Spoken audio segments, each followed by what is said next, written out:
todos y a todas, buenas tardes, buenas noches desde Ecuador. Muchas gracias a ASME, tanto a la división regional como a la división de la Universidad de San Carlos de Guatemala por ofrecerme esta oportunidad de dar a conocer un poquito el tema de la energía solar y su situación en Latinoamérica. Entonces, vamos a comenzar con esta charla y eh, ahí. Entonces, el contenido de la charla, como ven, tiene 5 puntos. El primer punto veremos pues que es urgente ya realizar una transición energética y hay que actuar ya. Y especialmente aquellos de ustedes que son jóvenes, que están estudiando ingeniería o que son recién graduados, evidentemente van a tener la gran oportunidad de actuar en ese sector y específicamente en el sector energético y el de la energía solar.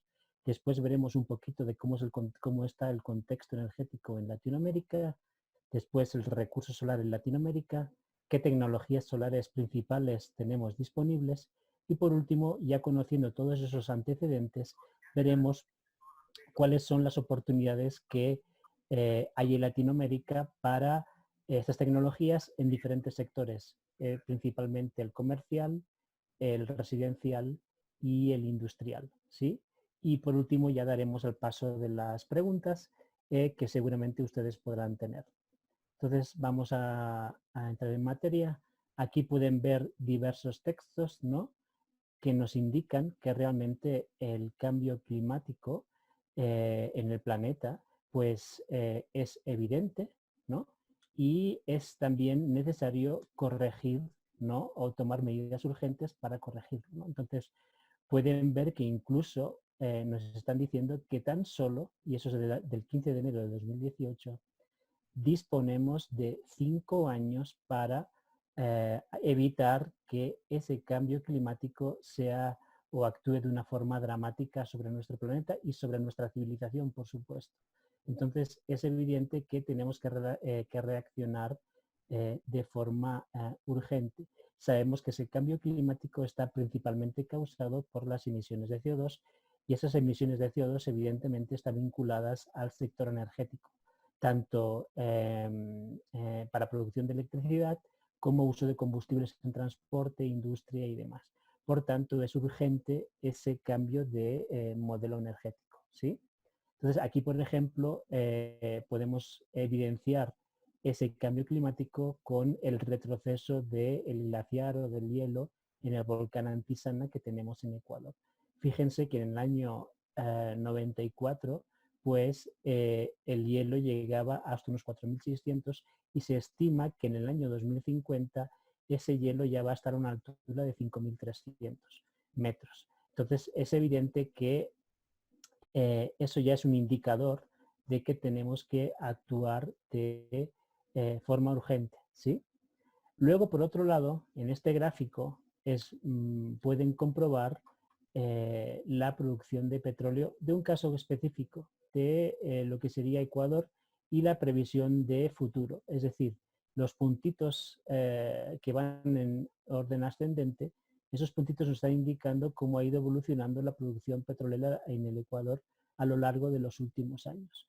Como pueden comprobar, la mayor parte de modelos que se han utilizado para analizar cuál será la producción en el futuro, fíjense que predicen una fuerte caída de esa producción petrolera.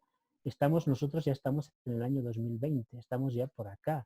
Entonces, evidentemente, ya estamos en ese pico del petróleo y con esa caída tan brusca, eso significa que no vamos a disponer de estos combustibles y, por tanto, también tenemos que buscar alternativas. Y esas alternativas, en parte, pasan por, evidentemente, la energía solar.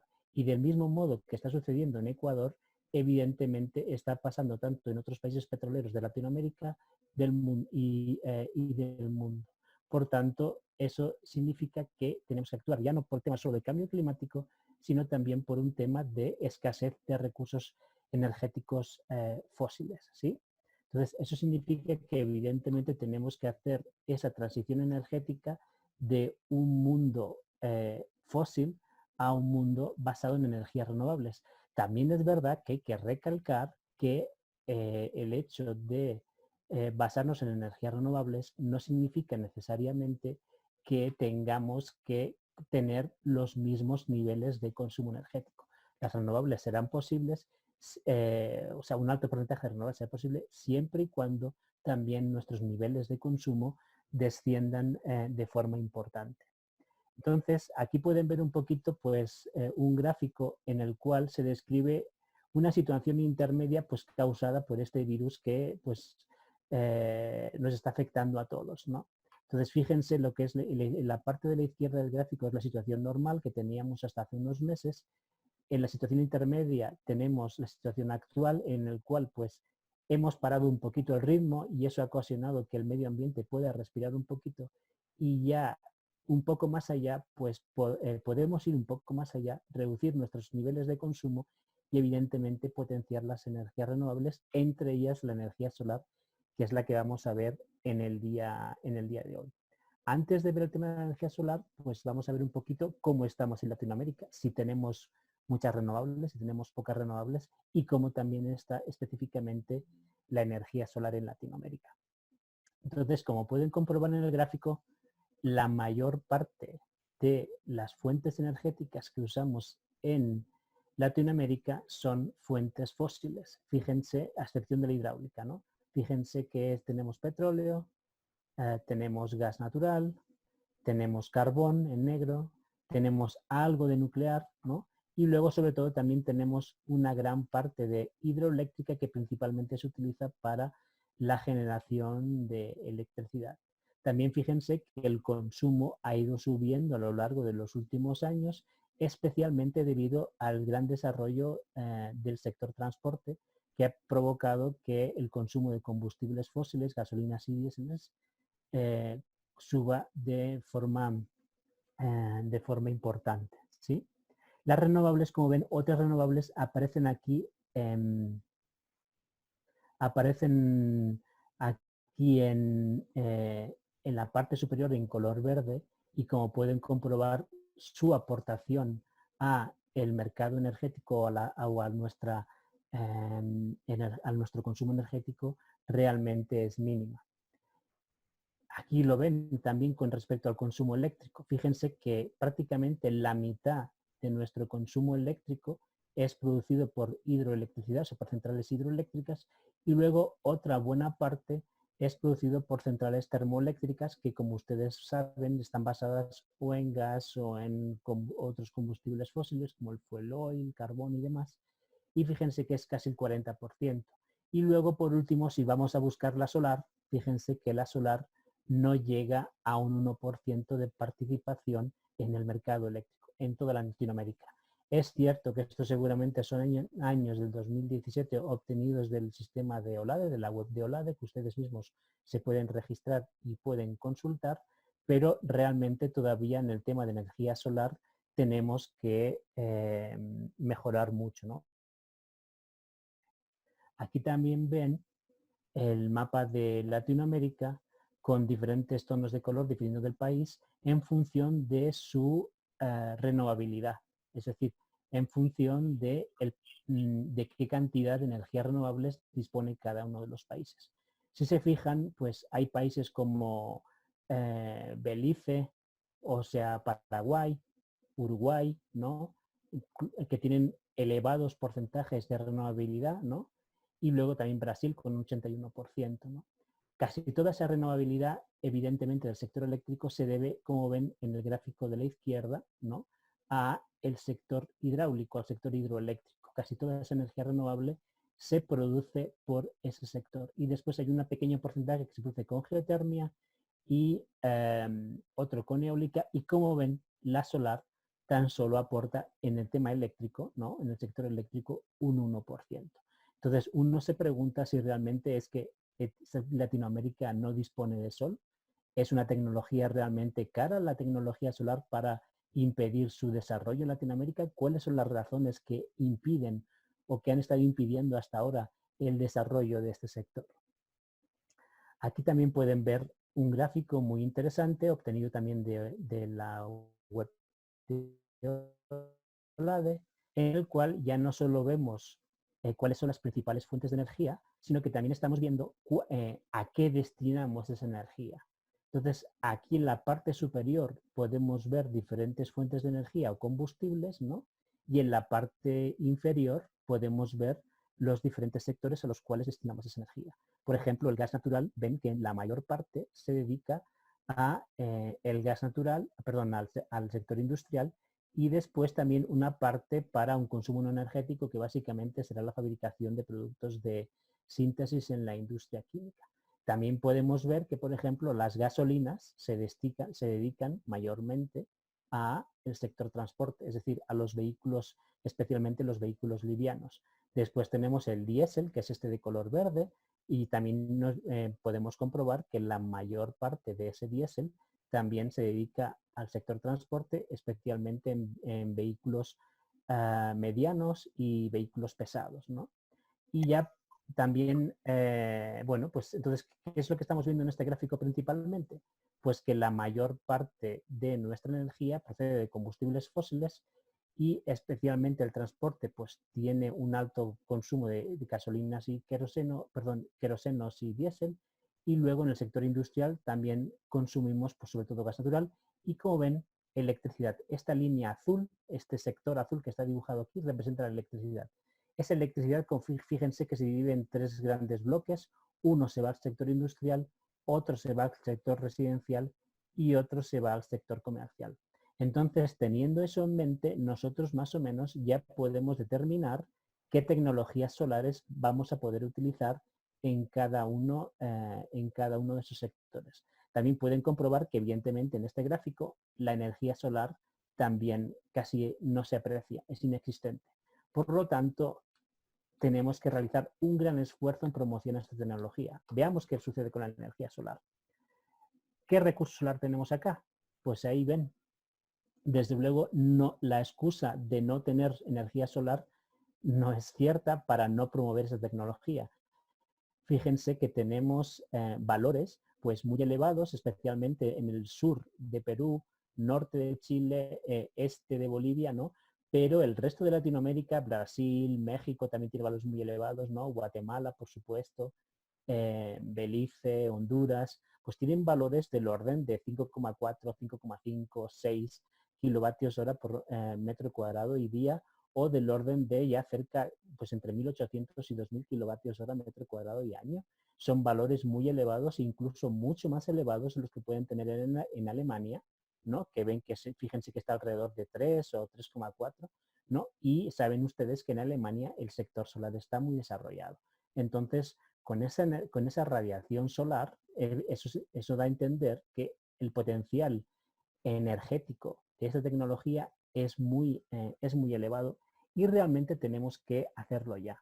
Aquí lo podemos ver más detalladamente. Aquí lo vemos como radiación solar horizontal, global, ¿no? Eso incluye lo que sería la parte directa, que es cuando miramos al Sol directamente sin nubes, y la parte difusa, que es el resto de la radiación solar, y especialmente cuando está nublado. Entonces, fíjense que esa radiación realmente es elevada en casi toda Latinoamérica, y solo hay ciertos sectores, pues por ejemplo, de Ecuador, Colombia y a lo mejor incluso el cono sur, que ya tienen valores más bajos, pues porque son bosques nublados o tienen otro tipo de climatología que impide que la radiación solar sea elevada, ¿sí?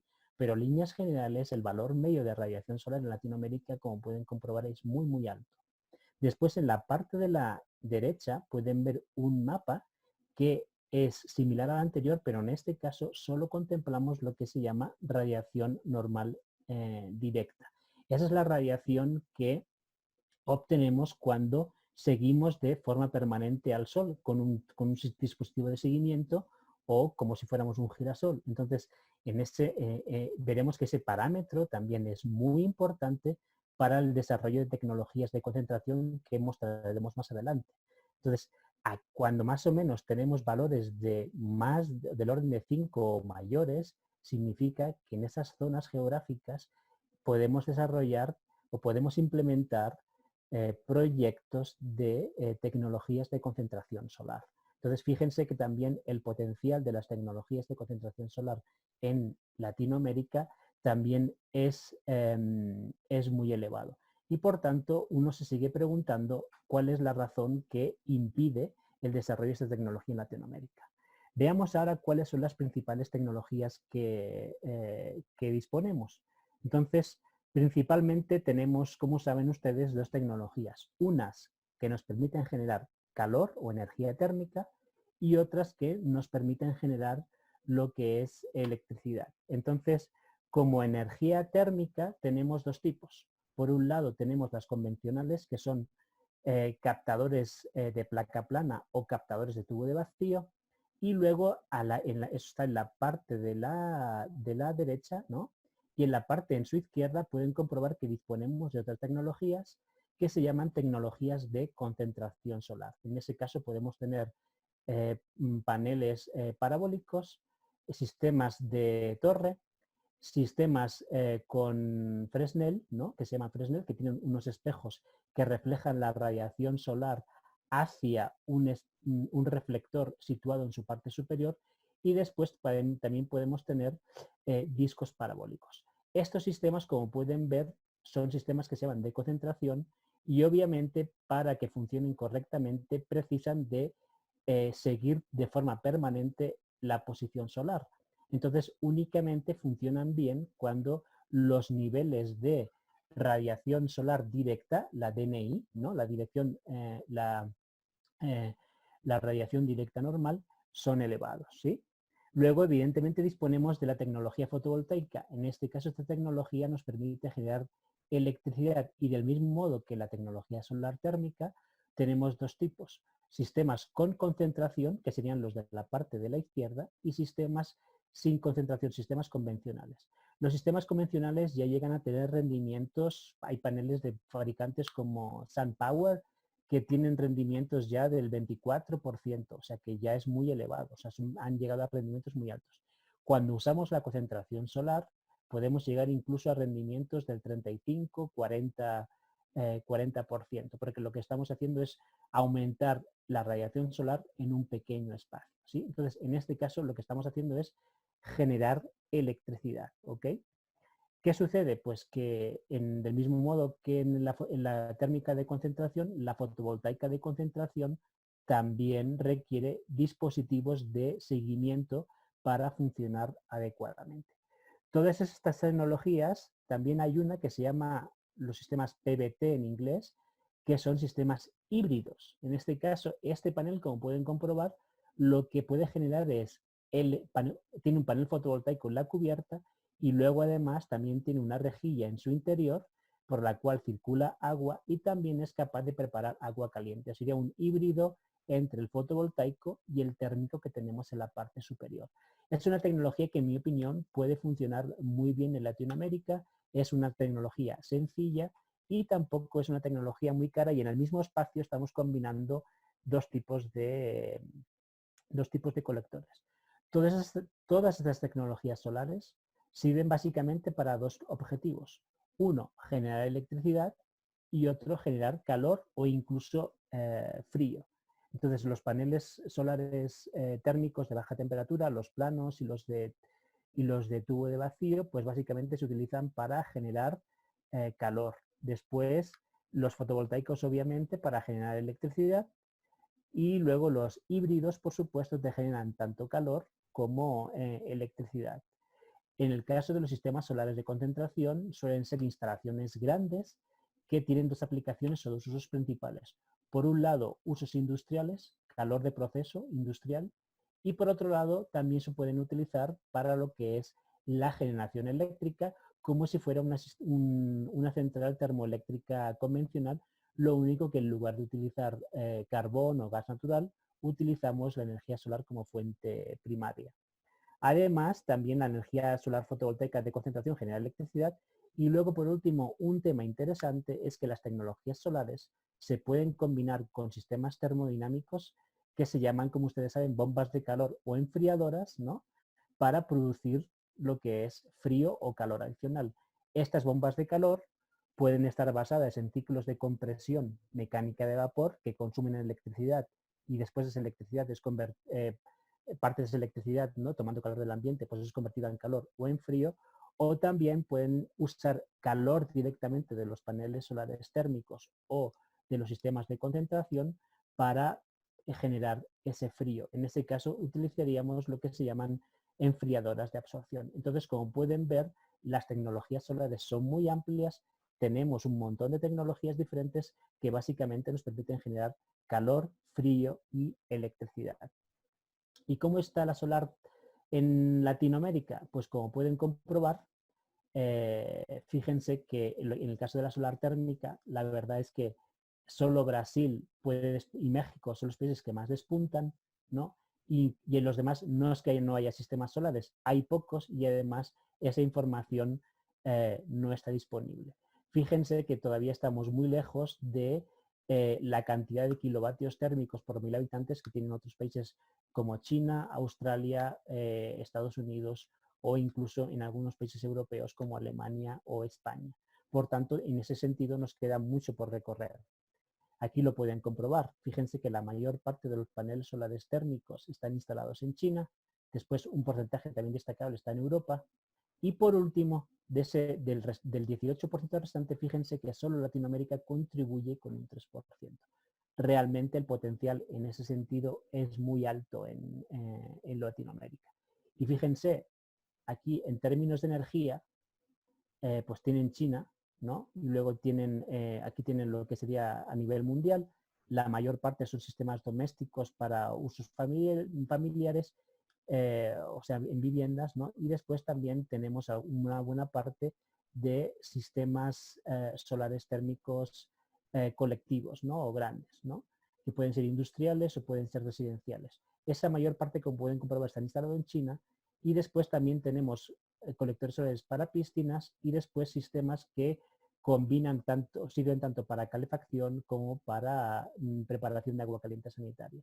En Latinoamérica, como pueden comprobar, realmente la aportación todavía es muy escasa, un 12,4 teravatios hora año, y la mayor parte, como pueden comprobar, son sistemas domésticos, tanto para calentamiento de agua, ¿no? Y después también para calentamiento de agua de piscinas. O sea que en ese sentido también nos queda mucho por hacer.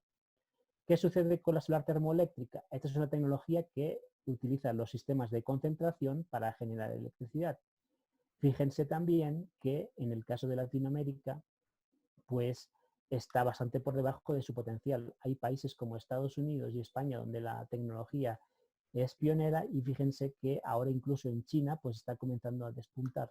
Sin embargo, en Latinoamérica se está comenzando a desarrollar, sobre todo en Chile, en el desierto de Atacama, donde tienen valores de radiaciones solares directas muy elevados, y eso hace que realmente valga la pena desarrollar este tipo de tecnología en esas zonas, ¿sí? Pero en ese sentido, fíjense que es muy poquito lo que todavía estamos desarrollando, ¿no? En cuanto a la fotovoltaica, fíjense que en el mapa que tenemos en la derecha, el potencial de la fotovoltaica realmente es elevado.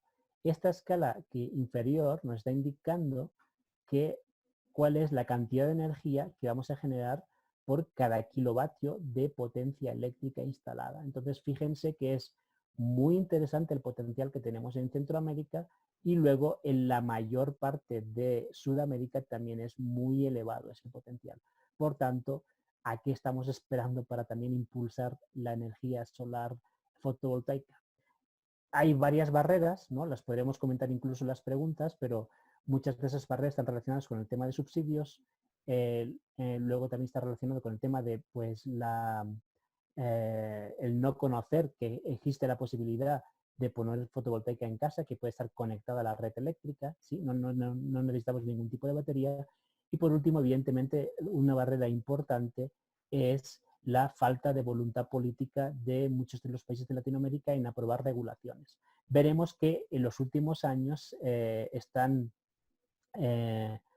aprobado una serie de regulaciones que promueven esta tecnología. Por ejemplo, un caso es Ecuador. Nosotros ya tenemos un reglamento, bueno, más que un reglamento, una regulación del organismo eléctrico que permite la conexión. Lo que sucede es que pues, hay un montón de trámites burocráticos, y eso impide que muchas personas se puedan decidir a instalar este tipo de sistemas, ¿no? Aquí pueden ver, ¿no?, que lo mismo que sucedía con la solar térmica, fíjense que hay lugares como China que tienen ya instalados pues 4.800 gigavatios, ¿no? Luego tenemos Europa con 891, Estados Unidos o Norteamérica con 1.728 se prevé en 2050. Fíjense que aquí ahora mismo en 2018 en lo que es Asia o Surasia tenemos 280, aquí en Europa 121, en Norteamérica 55 y en Latinoamérica 7. Actualmente, por lo que he leído en las noticias más recientes, en el 2020 ya hemos llegado a 10.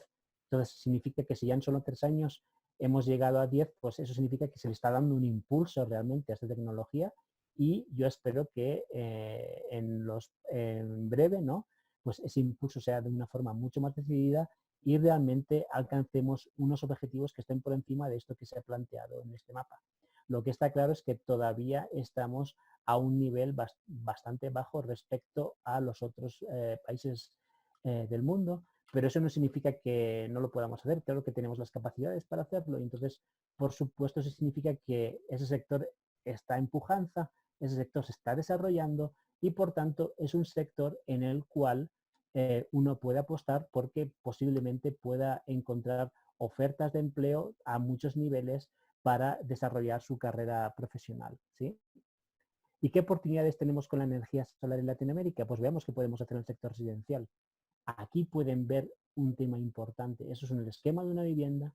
Entonces, una cosa también importante es diseñar las viviendas de forma adecuada para que permitan su calentamiento mediante el sol. Es lo que se llama viviendas pasivas o lo que se llama también arquitectura bioclimática. Entonces, de ese modo se reducen de forma drástica las necesidades de calefacción para esas viviendas. Lo único que evidentemente esto requiere también la aprobación de regulaciones, urbanismo solar, etcétera, ¿no? Entonces, fíjense que en el caso sobre todo de las latitudes que están más alejadas del Ecuador, pues en verano se les impide que entre la radiación solar. Sin embargo, cuando es invierno, que el sol está más bajo, se permite el ingreso de esa radiación solar y eso hace que en verano pues mantengamos la casa fresca y en invierno mantengamos la casa caliente gracias a la radiación solar. Eso es lo primordial en el diseño de una vivienda. Y ya no solo de viviendas, esto también es estrategias pasivas. También se pueden aplicar a edificios de viviendas o edificios de departamentos. Ya hay numerosos proyectos, entre los cuales yo destacaría el proyecto Bauban en Alemania, en el cual si ustedes tienen la oportunidad de visitar, por favor, visítenlo para que vean que realmente se pueden hacer este tipo de viviendas bioclimáticas con unos consumos energéticos mucho más bajos de una vivienda convencional.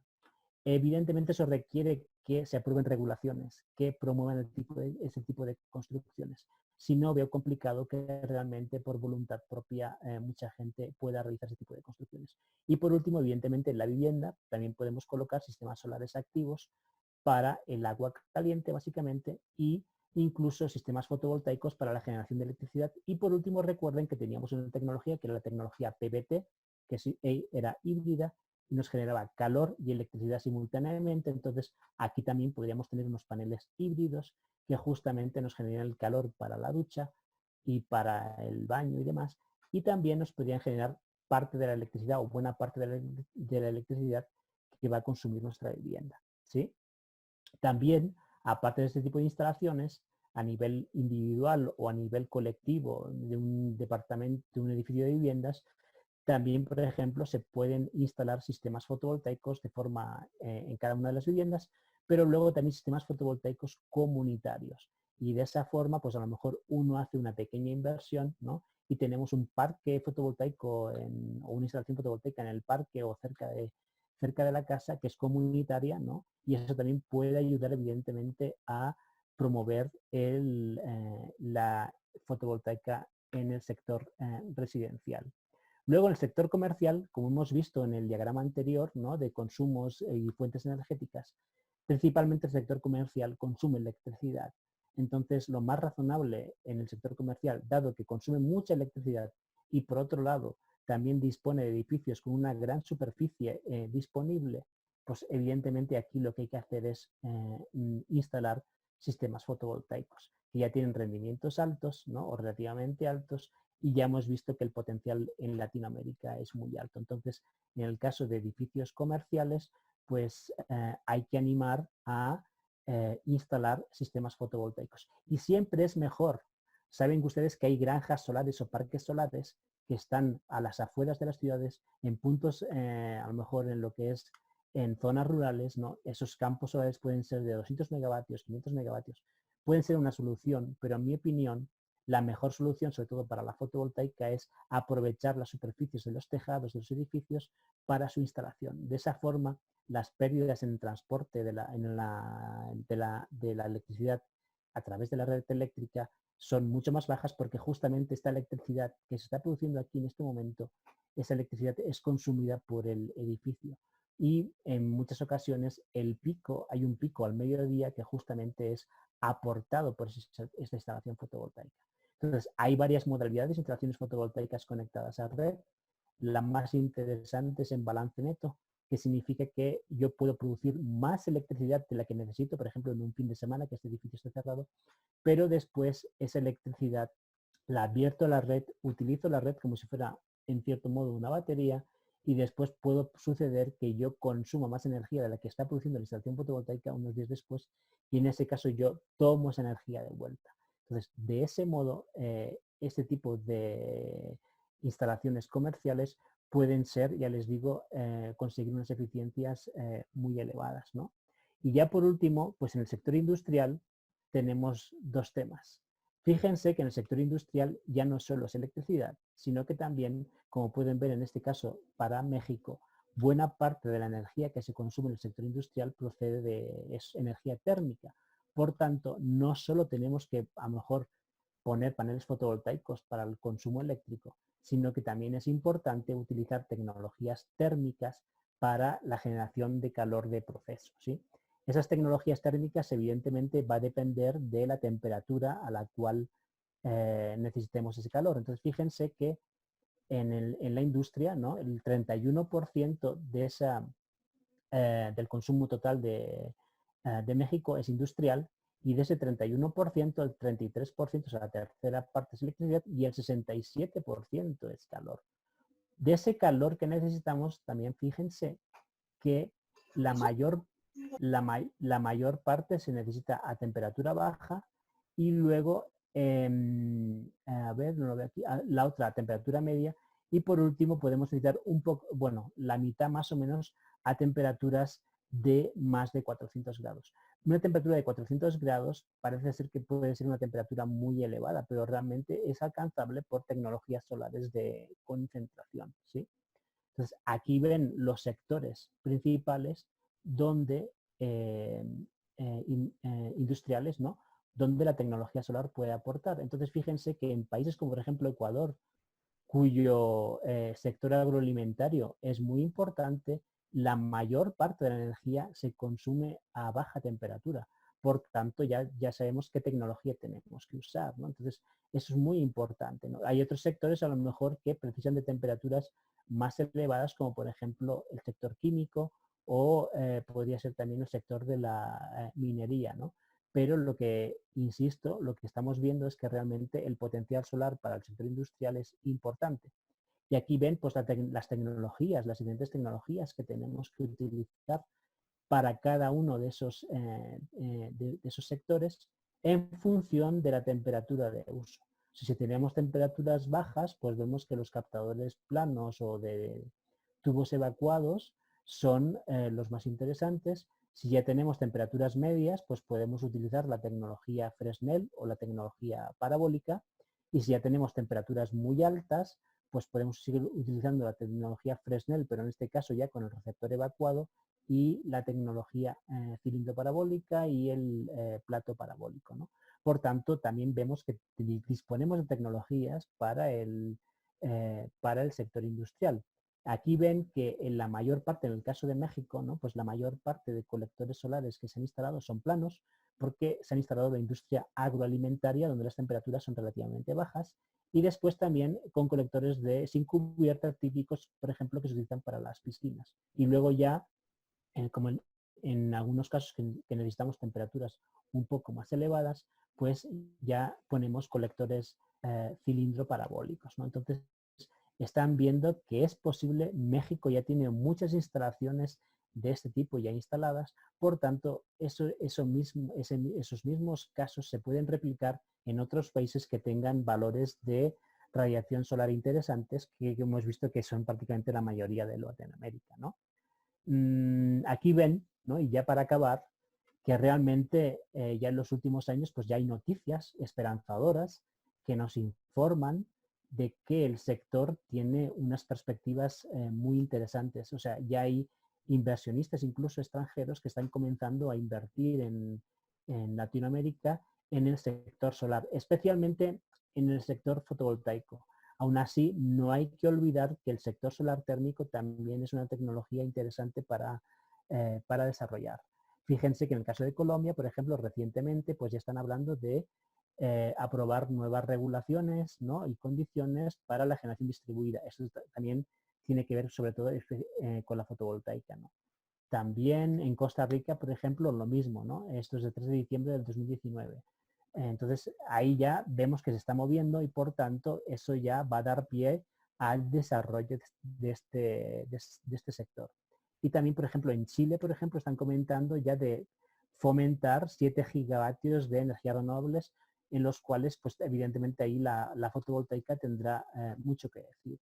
Por tanto, estamos viendo que realmente el sector está en una fase incipiente de desarrollo y esa fase incipiente de desarrollo, como pueden comprobar en la imagen, va a provocar que haya una alta demanda laboral en ese sector. Entonces, en mi opinión, formarse o tener ciertos conocimientos en el ámbito de la energía solar podrá ser muy interesante para obtener, ¿no? O para dedicarse profesionalmente, porque fíjense que en este caso la mayor parte de trabajos en el tema de las renovables en los próximos años estarán relacionados con la energía solar y con los sistemas de bioenergía.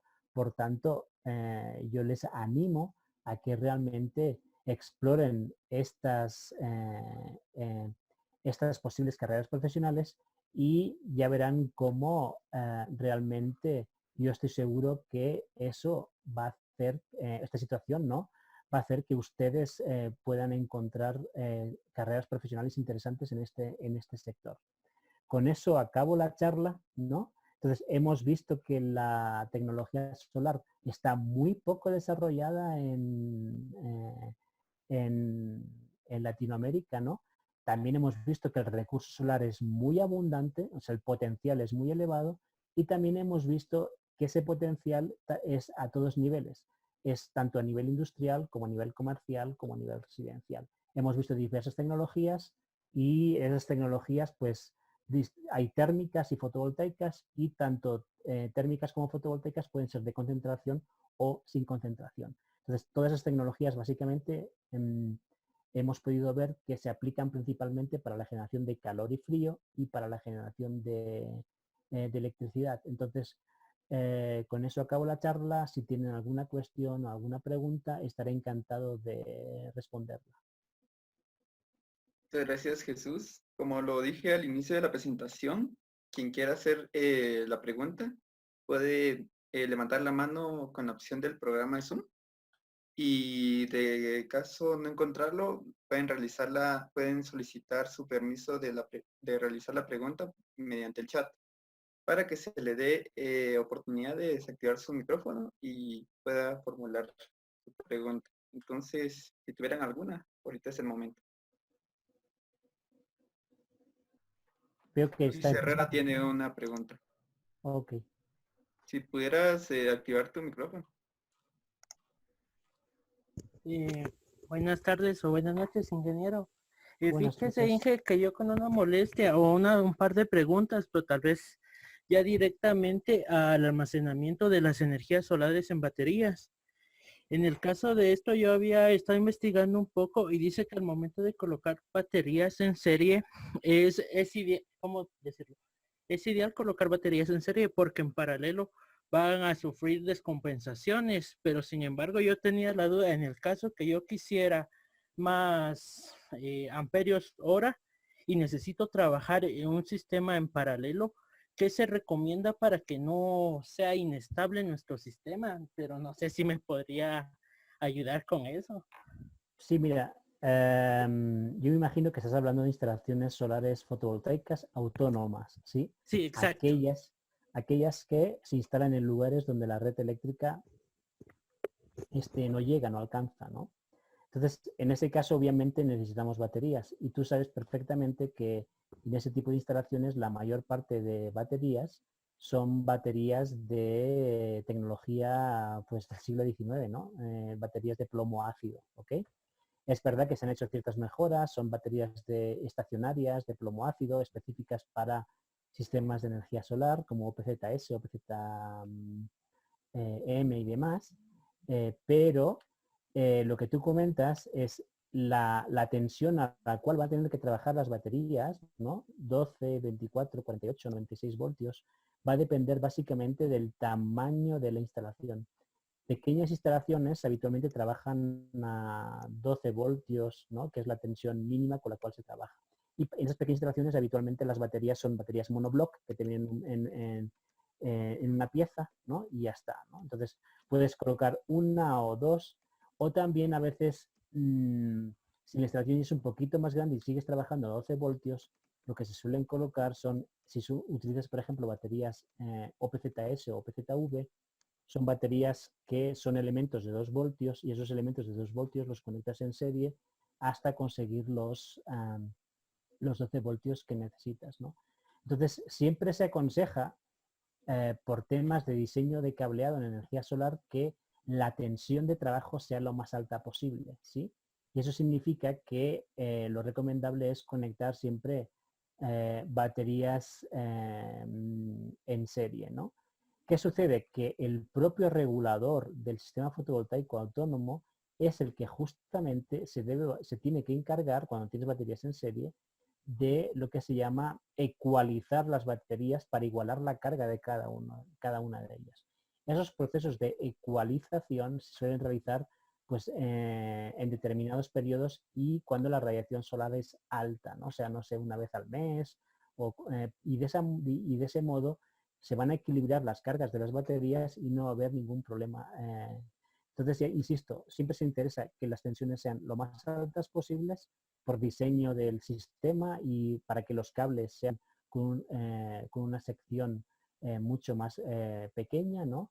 Y después, ¿no? También en el caso que tú comentas, es cierto que puede haber ciertas inestabilidades, pero si colocas un buen regulador, ¿no? Un buen regulador fotovoltaico que haga ese proceso de ecualización, esas inestabilidades prácticamente se eliminan. Yo he trabajado en alguna instalación y trabajaba a 96 voltios y ahora no recuerdo, pero si eran elementos de 2 voltios, pues imagínate, tenías 48 baterías de 2 voltios, una en serie, una detrás de otra, ¿no? Y en principio, no, y luego a un otro banco en paralelo, ¿no? Pero no hubo ningún problema siempre y cuando el regulador se pueda encargar de hacer esos procesos de ecualización. Muchas gracias, ingeniero. De nada. También tenemos una pregunta de José Soledispa que la hizo en el chat En el chat. y dice que cuál sería cuál considera usted que es la principal barrera para que no se implementen los paneles solares en Ecuador y cómo competir con los subsidios, como lo mencionaba usted. Claro, voy a distinguir dos tipos. Mira, tenemos los paneles solares fotovoltaicos y los térmicos, ¿sí? En el caso del fotovoltaico ya tenemos una regulación que permite la instalación de sistemas tanto a nivel doméstico como a nivel comercial e industrial. A nivel residencial se permite hasta instalaciones de 300 kilovatios, y es una instalación bastante grande, y a nivel incluso comercial y industrial se permiten de hasta 1 megavatio. 1 megavatio incluso puede ser más o menos el tamaño de una cancha de fútbol, de un campo de fútbol. Entonces, estamos hablando ya de instalaciones de un tamaño pues importante, ¿no? Pero si nos fijamos, desde que se aprobó la regulación a finales del 2018, prácticamente no hay instalaciones. Hay unas instalaciones, hay unas 30 previas a este decreto que se aprobaron en 2013 o se construyeron en 2013-2014 por otra regulación que ya no existe. Y entonces, ¿qué sucede?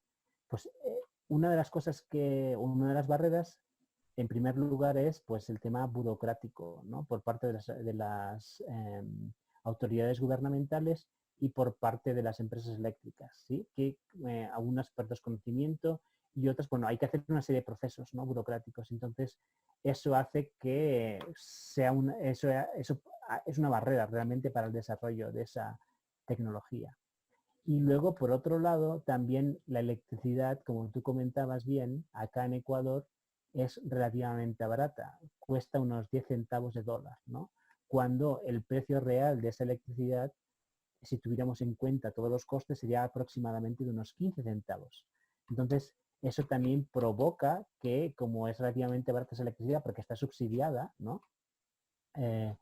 Hace que no haya mucho interés en el desarrollo de esta tecnología, porque los términos de amortización de las instalaciones fotovoltaicas a lo mejor son más de 3 años y habitualmente, por ejemplo, en sectores comerciales e industriales, si los plazos de amortización son mayores a 3 años, ya no les interesa, ¿no? Entonces, eso también es otra de las barreras. Entonces, de alguna manera lo que se tendría que hacer es transparentar esos precios de la electricidad.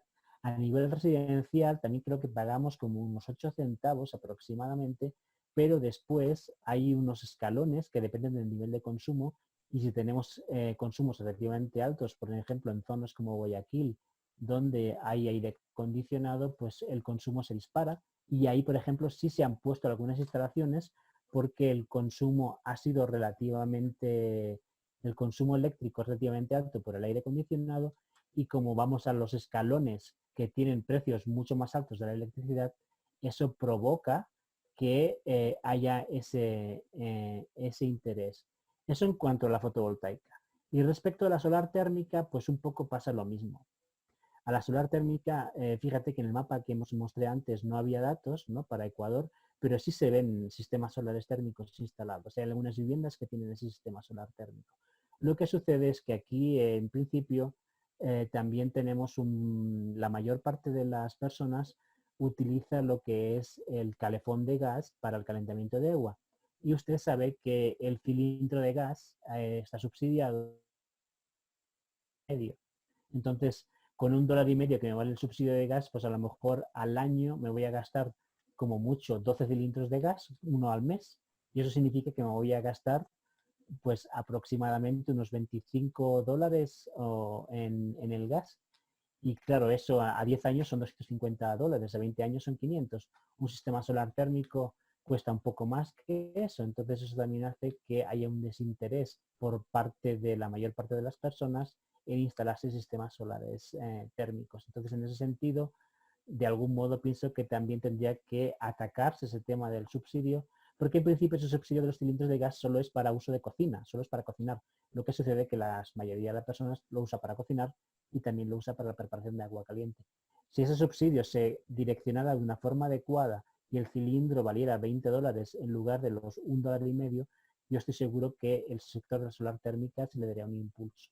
Luego también otra barrera evidentemente es que acá la mayor parte de sistemas solares térmicos son sistemas individuales, ¿no?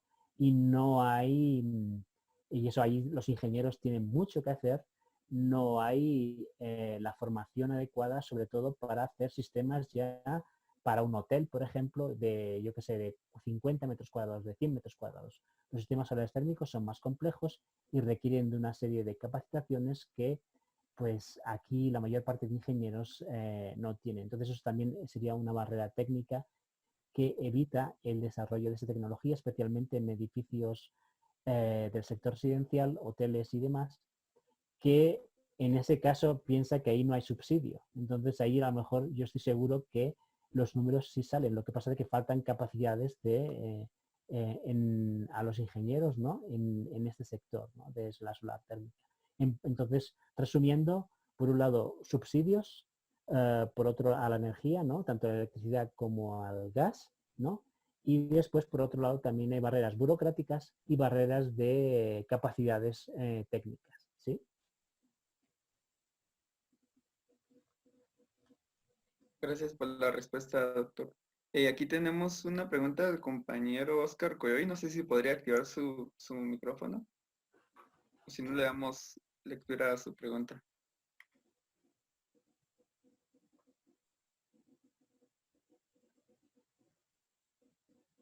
Dani, Sí, adelante. ahorita, ¿qué tal? Muy buenas tardes, doctor. Aquí mire con una gran pregunta, en este caso con respecto a lo que es la instalación con respecto a costes, aproximadamente de cuánto estamos hablando, porque creo que Eh, es un tema muy importante para, Ujú. Mira, para todos claro, nosotros. costos Gracias. de la fotovoltaica conectada a red han bajado muchísimo. Yo recuerdo que en el año, ¿qué te diré? 2001, más o menos por ahí, estaba trabajando en una empresa y instalábamos sistemas fotovoltaicos conectados a red de 5 kilovatios. Eran pequeñitos. Esos sistemas costaban del orden de 7.000, esos, en aquel momento, 7.000 euros el kilovatio. Actualmente estamos hablando de $1.000 el kilovatio, o sea, ha bajado una barbaridad, ¿sí? Y si tú haces números verás que te sale rentable. En España incluso hay empresas que te venden kits, un kit fotovoltaico de a lo mejor 2 kilovatios, pues te cuesta de eso 2.000 euros. Y si ya hablamos de instalaciones ya de mayor tamaño, estamos hablando de costes de 700 euros el kilovatio o $700 el kilovatio, $600 el kilovatio, ¿no? Entonces, cuando tú analizas el costo de la electricidad que va a generar esa instalación, ves que te sale 4 centavos, 5 centavos, 6 centavos, dependiendo de la zona geográfica, la radiación solar y demás. Por tanto, la energía solar fotovoltaica ya es muy competitiva respecto a sistemas de generación eléctrica convencionales. Entonces, en cuanto a costos, la energía fotovoltaica ya no hay ningún problema. Y no hablemos hablemos de PVT, un captador híbrido, estos fotovoltaico y térmico, cuesta del orden de $200, $300. Entonces, y te genera unos 300 vatios fotovoltaicos y otros 400 a lo mejor térmicos. Por tanto, también es bastante económico, ¿no? Los sistemas solares térmicos suelen tener costes del orden de 600, 700 euros el metro cuadrado aproximadamente. En ese caso, cuando son pequeños, suelen ser un poco más caros, ¿no? Pero en general también si haces números, ves que te salen las cuentas, ¿no? Siempre y cuando evidentemente el combustible fósil de referencia, o como el gas, tenga un precio ajustado a la realidad. Evidentemente, si está subsidiado, de algún modo lo que uno se pregunta es si yo subsidio el gas, ¿por qué no subsidio también la energía solar? Entonces, de ese modo, yo puedo comparar.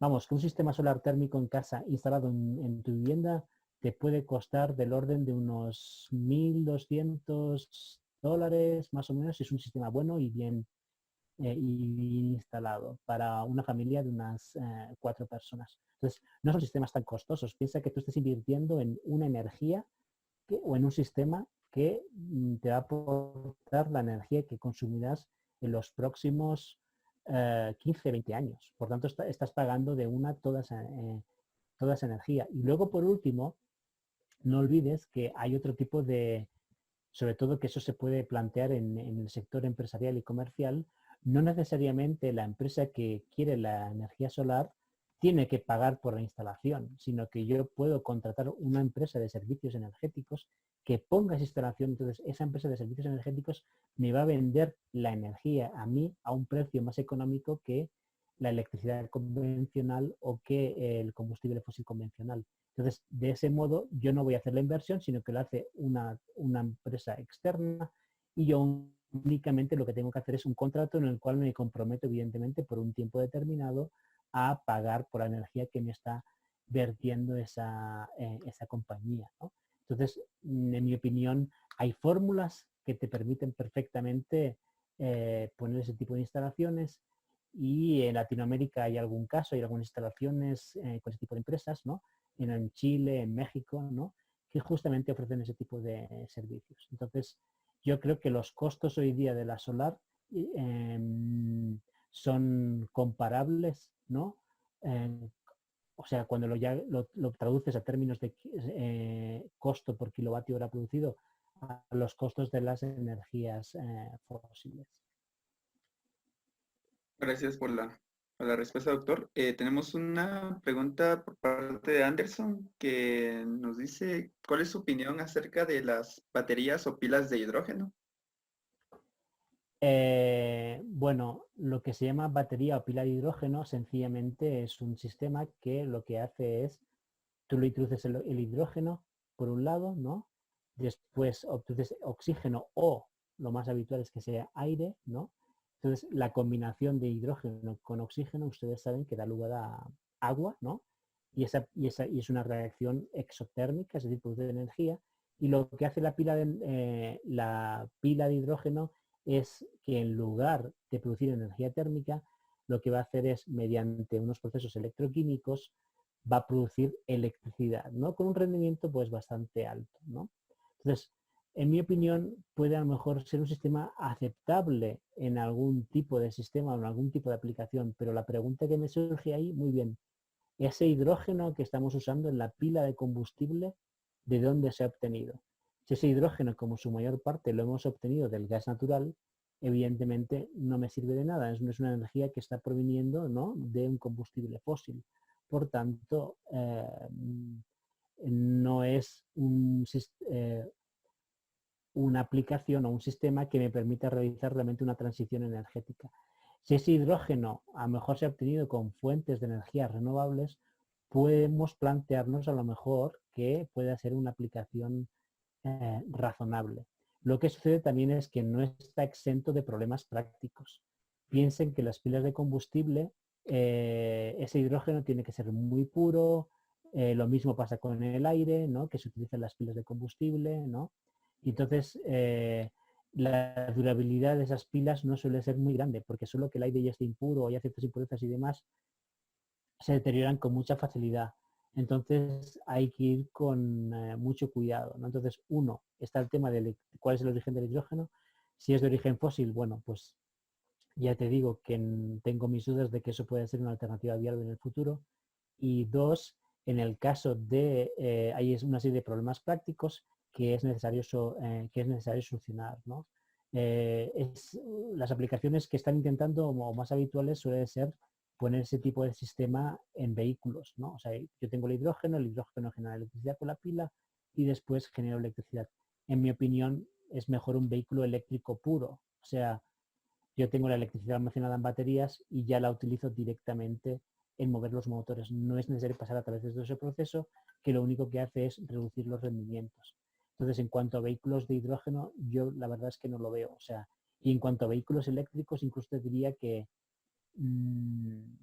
yo creo que el futuro está en vehículos eléctricos pequeños, tipo bicicleta, tipo monopatín, ¿no?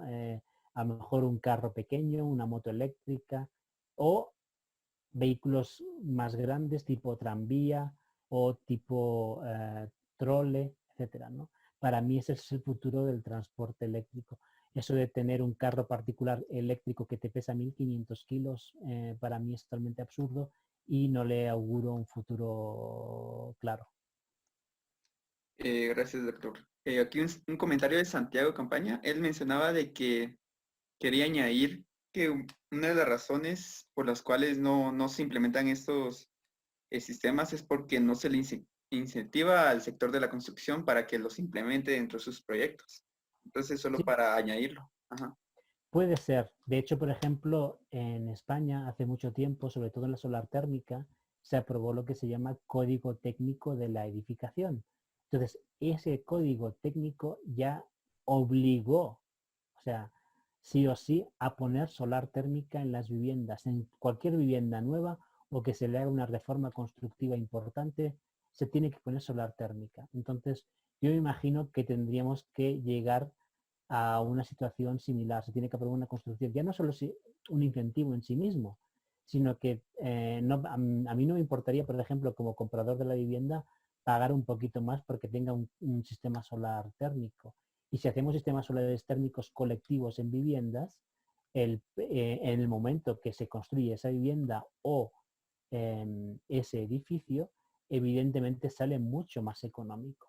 Y eso luego va a representar un ahorro energético importante. Entonces, no sé si la palabra adecuada es incentivo. Yo entiendo que sería mejor pues poner ciertas regulaciones que impulsen el desarrollo del sector, ¿no? Y a lo mejor, por ejemplo, en Quito, en la capital de Ecuador, el municipio da una serie de incentivos a los constructores para para instalar no sistemas renovables, sino para mejorar, podríamos decir, poner sistemas más sostenibles dentro de los edificios, ¿no? Entonces, por ejemplo, si ponen algo de energía solar, les permiten construir 2 plantas más, etcétera, ¿no? Entonces, pero a pesar de que está ese incentivo, yo tampoco veo que ese sector realmente esté muy desarrollado. Y justamente en Quito el potencial solar es enorme. Entonces, realmente aquí, tanto en solar térmico como fotovoltaica, hay también mucho por hacer.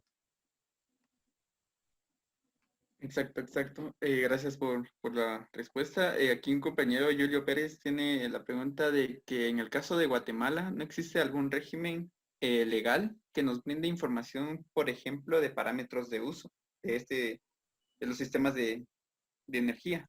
Entonces, ¿dónde podríamos encontrar esa información? No lo sé porque yo no conozco la información de Guatemala. Me imagino que deberá haber algún tipo de agencia de energía que esté asociada al Ministerio de Energía o de Industria. No, luego también muchas veces los municipios, en algunos casos, suelen dar incentivos como el que he comentado de Quito. Entonces, lo primero que yo haría es preguntar en el municipio donde resido para ver si a nivel municipal existe algún tipo de regulación, alguna exención fiscal, algún impuesto local, municipal que reduzcan por el hecho de yo poner energías renovables. Y después, yo lo desconozco, ¿no? Pero también preguntaría o miraría en las agencias gubernamentales, ¿no? Que estén relacionados con el tema de energía, si hay algún tipo de regulación. Yo estoy seguro que si buscamos por internet regulación de energía solar Guatemala, es posible que salga algo, y si no sale nada, pues sencillamente eso significa que hay mucho por hacer, ¿no? Tampoco sé si en Guatemala los combustibles y la electricidad están subsidiados, porque si lo están, evidentemente también es una barrera. Creo que en principio no, y entonces ahí, evidentemente, el impulso sobre todo depende de esas entidades gubernamentales y después un poco también de alfabetizar, ¿no? Desde el punto de vista solar a la población, porque muchas veces la población tampoco sabe que tiene esas posibilidades, ¿no? Entonces, por un lado, hay que difundir, ¿no? Que existe la posibilidad de tener esas tecnologías, y luego, por otro lado, también hay que presionar a las autoridades gubernamentales y locales para que aprueben regulaciones justamente para promover el uso de esas tecnologías. Gracias por la respuesta. Tenemos a Len Yui que quiere hacer una pregunta. ¿Podría activar su micrófono, ingeniero?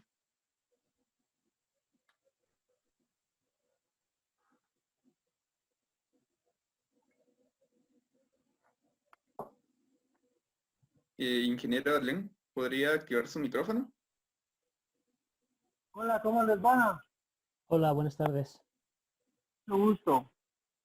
Solamente con respecto a la pregunta anterior, sí existe una regulación en Guatemala. En el área que nosotros estamos, en Quetzaltenango no, sobre todo para sistemas conectados a la red. Ok.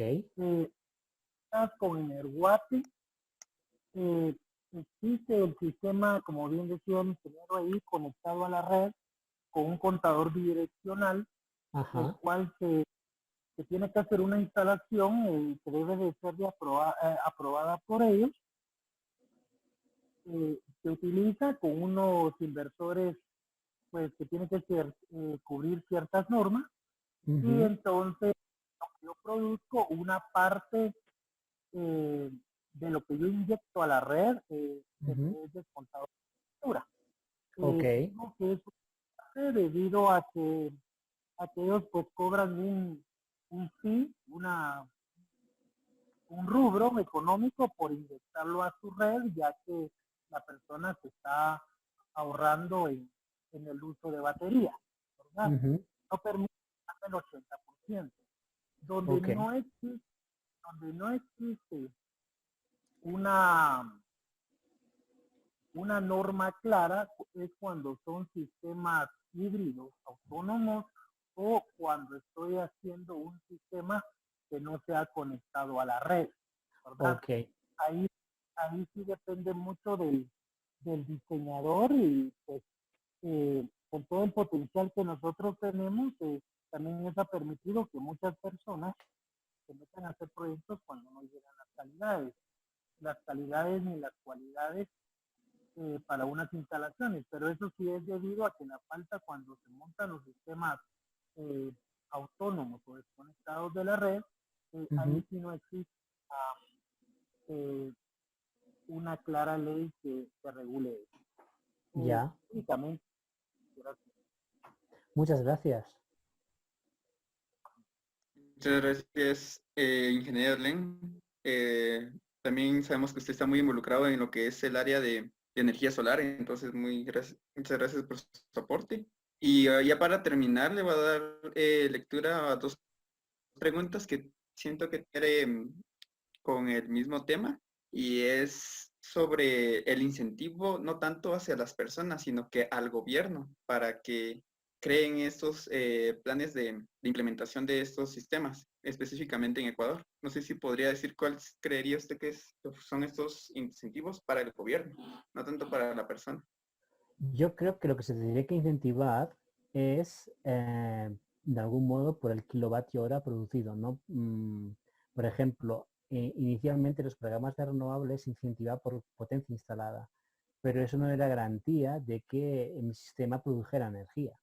Entonces, se tiene que medir, ¿no? Y si yo he producido tanta energía, pues yo te puedo dar cierto suplemento, ¿no? En el caso de la fotovoltaica conectada a red, realmente yo creo que no hace falta ningún incentivo, es que con el ahorro que realmente vas a tener con la electricidad, de la electricidad que vas a consumir de la red, solo con ese ahorro ya pagas, ya amortizas la instalación fotovoltaica. Por tanto, mmm, ya no hace falta ningún incentivo adicional. Y si encima transparentáramos a lo mejor ese costo de la electricidad a un costo más real, ¿no? A los 15 centavos, como hemos dicho, vamos, es que esa instalación queda amortizada en 2 o 3 años escasamente, ¿no? Entonces, quizá el mejor incentivo justamente es transparentar el precio de la electricidad y poner el precio real de que tiene la electricidad, ¿no? Entonces, en ese caso, veríamos que el sector fotovoltaico realmente recibiría un fuerte impulso, sobre todo el fotovoltaico conectado a la red eléctrica. Después, en el caso del térmico, también en mi opinión, de algún modo lo que tendríamos que verificar es que eso también es un problema en Latinoamérica, ¿no? No solo en Ecuador, pues que los equipos que instalamos estén certificados, ¿no? Entonces, no hay aquí en Latinoamérica muchos laboratorios, unos ignoro si hay algunos, me imagino que igual en Argentina o en Brasil seguramente, o en México seguramente así, ¿no? Pero eso también es un problema, ¿no? Entonces, si instalamos sistemas y colectores certificados con garantías, yo estoy seguro que ese sector también recibirá un fuerte impulso, porque lo que tenemos que evitar justamente es, si la solar térmica comienza a desarrollarse y comienza a funcionar mal y luego no funciona, bla, bla, bla, bla, bla, pues eso crea una muy mala fama y eso después va a provocar que muchas personas, familias, industrias, comercios, no se quieran instalar ese tipo de sistemas. Entonces, mi opinión va por ahí. O sea, en primer lugar, por parte de las autoridades tendría que haber un programa claro para impulsar la solar térmica, por ejemplo, ¿no? Y la solar fotovoltaica.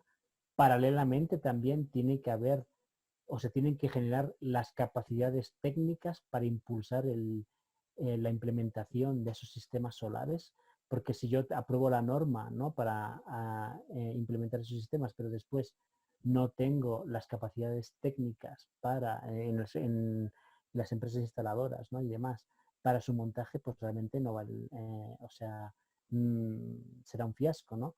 Y luego, por último, evidentemente se tienen que hacer fuertes campañas de difusión, televisión, radio, medios digitales, redes sociales, etcétera, promoviendo esa fuente de energía. Entonces, ¿es urgente hacer eso? Lo tenemos que hacer ya, porque sabemos que, por un lado, el sistema convencional energético está causando muchos problemas y, por otro lado, tenemos, sobre todo en cuanto a los combustibles fósiles, pues en unos años vamos a tener un déficit de esos combustibles, ¿no? Por tanto, tenemos que hacerlo ya. Y todos los gobiernos, en líneas generales, ya tienen que apostar por las energías renovables y especialmente por la energía solar, que hemos visto que Latinoamérica tiene un potencial enorme. Exacto, doctor. Por motivos de tiempo vamos a dejar la última pregunta, que aún hay una todavía pendiente. Aquí Anderson consulta cuál recomienda o cuál sería el material idóneo para los calentadores térmicos. Me imagino que sí es para el almacenamiento, ya sea un acero inoxidable 304 o uno 316. Que yo sepa, habitualmente es el 316, pero los sistemas de almacenamiento de agua caliente no necesariamente tienen que, o sea, el inoxidable es lo mejor, pero sabemos que es muy caro, ¿no? Entonces, en mi opinión, lo que es importante cuando almacenas agua caliente, estamos hablando de 60, 70 grados, ¿no? Aproximadamente 80 como mucho. Entonces, en ese caso, los depósitos de agua tienen que ser depósitos, pueden ser de acero, pero para proteger ese acero hay varias estrategias. Una, que sea acero inoxidable, evidentemente, entonces ya, perfecto, pero es muy cara. La otra opción es usar acero negro, ¿no? Ahora no recuerdo los números, ¿no? Pero y ese acero negro se puede proteger mediante un proceso de vitrificado, ¿no? Entonces, con eso ya más que suficiente. Y para garantizar la protección a futuro de ese acero, lo que también se suele proveer en el depósito es un sistema anticorrosión mediante un ánodo de sacrificio de magnesio, que sería una alternativa, o la otra es mediante un sistema anticorrosivo eléctrico, sobre todo cuando ya son depósitos ya de un tamaño importante, ¿no? Entonces, el acero inoxidable es muy caro y realmente eso encarece mucho la instalación solar térmica y no es necesario. Con acero negro, con esas protecciones, es más que suficiente. Y luego el último tema también importante en solar térmica especialmente es saber la calidad del agua que vas a usar en esos sistemas. Entonces, esa calidad del agua también influye mucho en el poder corrosivo por un lado y por otro lado también el contenido de sales, de cal, hace que si superamos los 70 grados, ¿no? Esa cal precipita y ocasiona unos depósitos en el depósito, ¿no? En la parte inferior del depósito. Entonces, esos depósitos de cal hay que eliminarlos periódicamente realizando un mantenimiento, ¿sí? O bien también se puede descalcificar el agua, pero si se hace un mantenimiento adecuado no sucede nada. Entonces, en mi opinión, lo del acero inoxidable, si tienes los recursos económicos, es la mejor solución, por supuesto, pero hay otras soluciones más económicas que, como te he dicho, son depósitos de acero negro vitrificados, ¿no? Y después con protecciones catódicas basadas en ánodo de magnesio o en sistemas eléctricos. Muchas gracias, doctor, por las respuestas a las preguntas planteadas por los asistentes. Quedó ahí una todavía pendiente, pero por motivos de tiempo vamos a terminar la fase de preguntas. Voy a dejar el uso de la palabra a mi compañero Edgar para que dé las palabras de agradecimiento. Ok, gracias. Muy bien. Muchas gracias, doctor Jesús, por su participación. Nos damos cuenta que es una tremenda oportunidad que tenemos como futuros ingenieros incursionarnos en el tema de las energías renovables. Gracias también por su amplia explicación en las preguntas. Es muy notoria el conocimiento que usted maneja sobre estas áreas. ¿Podría en este momento, por favor, dejar de compartir su pantalla? Solo que vamos a dar paso a entregarle el diploma. Muchas gracias. Ok, gracias. En estos momentos, mi compañero Daniel está compartiendo el certificado. Sabemos que nosotros estamos muy agradecidos con usted y sabemos que este es un pequeño reconocimiento que le hacemos, pero en Ok. verdad agradecemos su apoyo. Usted es el tercer ponente en esta serie de webinars que se está desarrollando por parte de nuestra sección. Entonces voy a darle la lectura. Y dice, Kunoku Sakas Western Section otorga presente reconocimiento a PhD Jesús López Villada por su valiosa participación como ponente en el webinar Oportunidades de las tecnologías en el aprovechamiento de la energía solar en Latinoamérica, llevado a cabo el 12 de mayo del 2020. Aparecen las firmas de mi persona y de Daniel como coordinador de eventos, Quetzaltenango, Guatemala. Muchas gracias también. Quiero extender un agradecimiento a Santiago Campaña y a Sean Miller, que es la Section Coordinator de ASME para Latinoamérica, por estarnos apoyando en gestionar este contacto. También gracias al soporte que nos dio el día de hoy el ingeniero Glenn Cui. Gracias por su intervención. Gracias también al ingeniero Oliver Sierra, que nos ha estado apoyando de parte del grupo de SIX para compartirnos la cuenta de ellos en la plataforma de Zoom. Quisiera también agradecer a todos los participantes.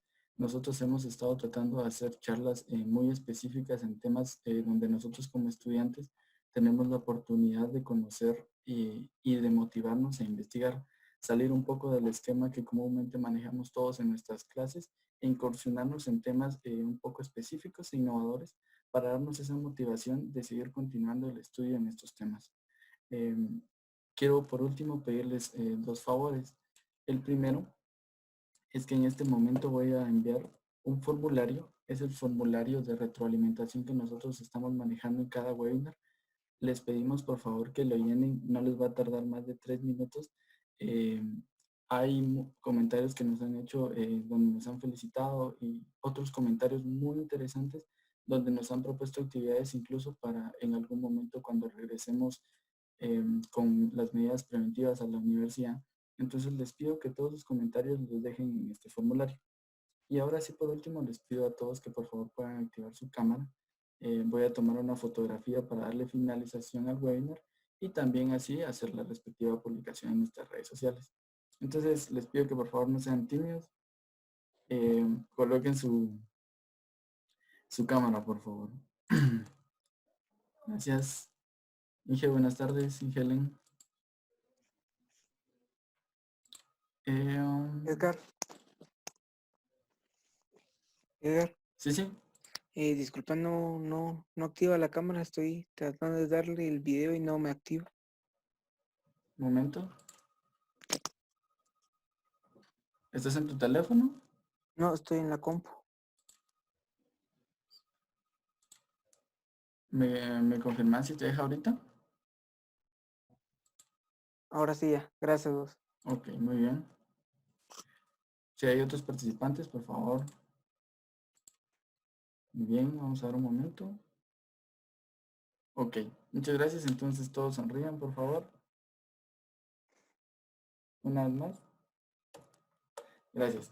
Muy amable también a todas las personas que asistieron de parte de Latinoamérica, de Ecuador, de Perú, de Colombia y de algunos otros países. Nos vemos en la siguiente presentación. Muy amable, que tengan buen tarde. Muchas gracias. Hasta luego. Buena Gracias. tarde. Gracias a todos los participantes, mi amable.